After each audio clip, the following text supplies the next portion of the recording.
Well, during Monday night's City Council meeting, the council voted to approve an agreement with Revive, a local organization that will help get more services on site at the Trent Shelter. The Trent Shelter has been open for a little over a month now. When the shelter first opened, Mayor Nadine Woodward said that eventually she would like to have case managers on site to offer services to help people eventually find stable housing. So far, not many services have been offered, but after Monday night's council meeting, the city says more services are on the way. What's unclear is when those will start. New at 6 tonight, Bronte Saratsky explains what services will be offered. Things like housing services and addiction treatment services will soon be available to those staying at the Trent Shelter, although there's no set timeline as to when.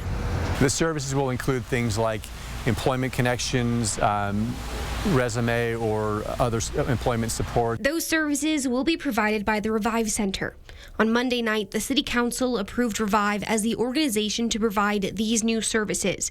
Now the city is working on getting them a contract to start these services as soon as possible. It'll definitely be this year. It's going to be probably a matter of weeks versus longer than that. The city is spending $1.5 million for a one-year contract with Revive and say they expect to get started soon. Last week, people living at Camp Hope started to receive on-site services to get them ID cards and other important documents. The city says they hope to see those services at the Trent Shelter soon. So working with people at the Camp Hope as well, so there's a little bit of connectivity there between the two locations as well. Somebody comes in and needs ID, there's a application process for that, and so there's some assistance to be able to support people through that process and get them back with an identification that's key to housing and key to employment.